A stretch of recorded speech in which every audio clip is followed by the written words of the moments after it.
Hello everyone, welcome to Full Moon Movies.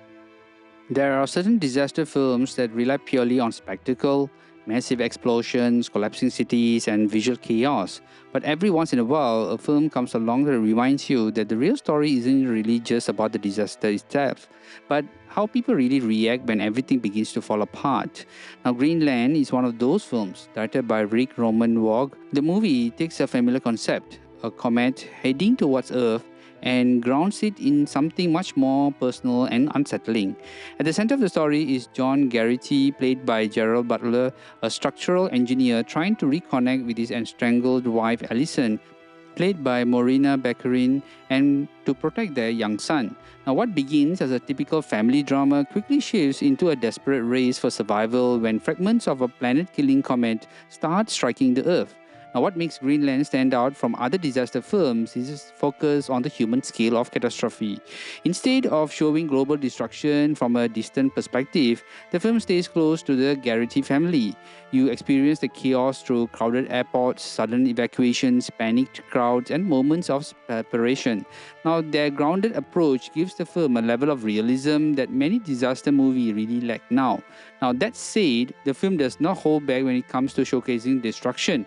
The natural disaster sequences are striking and intense, especially the early scenes where fragments of the comet begin hitting the cities. There's a sense of unpredictability in how these events unfold. Unlike films where destruction feels staged for spectacle, here it feels sudden, chaotic, and terrifying. One of the most powerful sequences involves the first major impact. The initial excitement quickly turns into horror as the true scale of the disaster becomes really very clear. The sky lights up, shockwaves ripple through the environment, and within moments the entire areas are really wiped out. Now, these scenes are visually impressive, but more importantly, they are emotionally grounded. The film also explores how society reacts under pressure, which I think is the key part of this movie. As evacuation plans are revealed to be selective, tensions rise, people begin to realize that not everyone will be saved. This creates moments of moral conflict, desperation, and even violence. The film doesn't shy away from showing the darker side of humanity when survival becomes uncertain. Gerard Butler delivers a solid performance as a father trying to keep his family together. His character isn't just a superhero, he makes mistakes, faces obstacles, and struggles with difficult decisions. Morena Baccarin complements this with a performance that adds emotional depth, especially in scenes where the family is separated. One of the film's strengths is how it uses separation as tension. Garrity's family is repeatedly split apart during their entire journey, forcing each member to survive on their own at times. Now, this creates a constant sense of urgency and unpredictability. From a technical perspective, the film balances practical storytelling with CGI effectively. The disaster sequences are convincing without becoming overwhelming. The filmmakers avoid turning every moment into a spectacle, which helps to maintain emotional engagement. Critically, Greenland was received more positively than many expected for a disaster film, with reviewers noting its focus on realism and character-driven storytelling rather than pure spectacle. Some even compared it to films like War of the Worlds for its grounded approach to global catastrophe.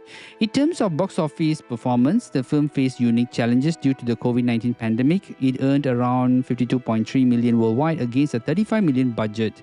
While that might seem modest, the film performed strongly on video-on-demand platforms, becoming one of the most successful digital releases during that period. Now, what's interesting is how Greenland positioned itself with the disaster genre compared to large-scale films like 2012 or Geostorm, which focuses heavily on global destructions and visual spectacle. Greenland takes a more restrained approach. The disasters are still visually impactful, but they are used as a backdrop for human drama rather than main attraction. Now, that balance is what makes the film really work. The natural disaster scenes are stunning, but they never overshadow the emotional core of the story. Instead, they enhance the tension and highlight the fragility of human life in the face of overwhelming forces. There are also, of course, some criticisms. The plot follows familiar beats typical of that genre, and certain moments can feel predictable. However, the film's strength lies not in reinventing the formula, but it is the way it executes it with sincerity and focus. In conclusion, Greenland becomes less about the comet and more about survival, resilience, and the choices people make when faced with the end of the world. It reminds us that while disasters may be uncontrollable, human reactions, both good and bad, define the outcome. Now, this movie is a must watch.